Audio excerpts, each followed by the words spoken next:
தரிசனம் பகுதி 119.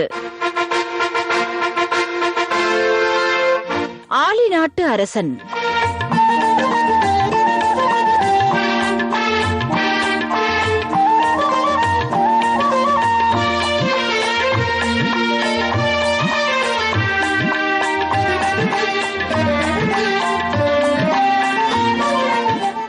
ஆழ்வார்களுடையவும் ஆச்சாரியர்களுடையவும் பெருமைகளை நமக்கு நன்கு சொல்லவல்ல நம்முடைய ஆழ்வார்கள் தரிசனத்திலே இன்றைய தினம் திருமங்க மன்னனை பற்றி நாம் அறிந்து கொள்ளவிருக்கிறோம். ஆழ்வார்களிலே கடைக்குட்டியான ஆழ்வார் என்று திருமங்கை ஆழ்வார் போற்றப்படுகிறார். எம்பெருமானிடத்திலே அளவற்ற அன்பு கொண்டவர். இன்னைக்கு இத்தனை திவ்ய தேசங்களை நாம் அறிந்திருக்கிறோம் என்றால் அந்த திருத்தலங்களுக்கு திவ்ய தேசங்கள் என்கிற பெருமையை கொடுத்தவர்களிலே திருமங்கையாழ்வாருக்கு தனி இடம் உண்டு. 86-87 திருத்தலங்களை தாமும் மங்களாசாசனம் செய்திருக்கிறார். இந்த பெருமை மற்றெந்த ஆழ்வாருக்கும் சொல்ல போகாது. ஆழ்வார்களிலே பிரதானர் நம்மாழ்வார். நம்மாழ்வாருக்கு எதனாலே ஏத்தம்?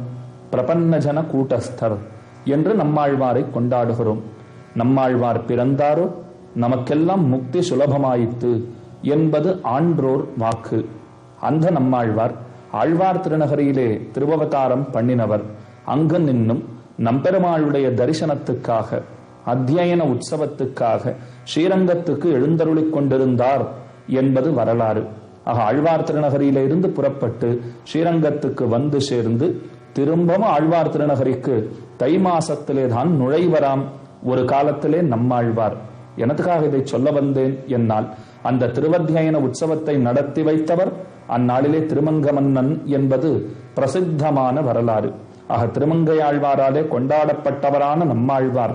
அவர் பெருமையையும் பார்க்கலாம், அங்கு நடக்கிற உற்சவங்களையும் தரிசிக்கலாம். அந்த நம்மாழ்வாரை துதித்த திருமங்க மன்னன் அவரையும் தரிசித்து நாம் பேறு பெறலாம்.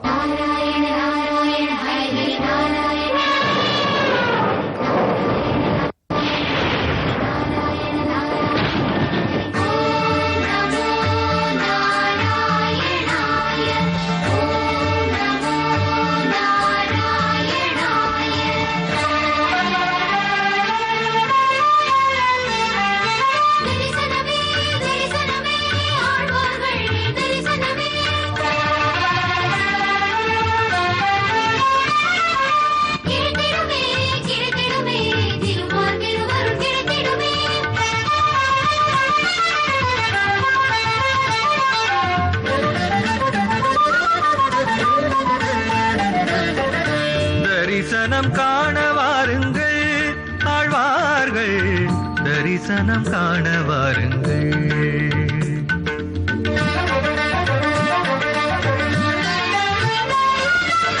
தரிசனம் காண வாருங்கள் ஆழ்வார்கள், தரிசனம் காண வாருங்கள். பன்னிசை முழங்கியே பரமனை அடைந்திட்ட பாங்கினை காண வாருங்கள்.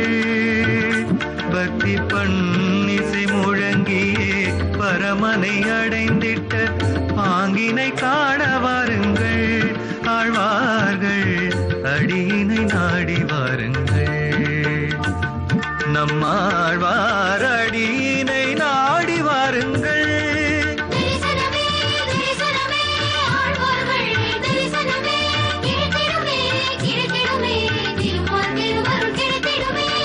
தரிசனம் காண வாருங்கள் ஆழ்வார்கள், தரிசனம் காண வாருங்கள்.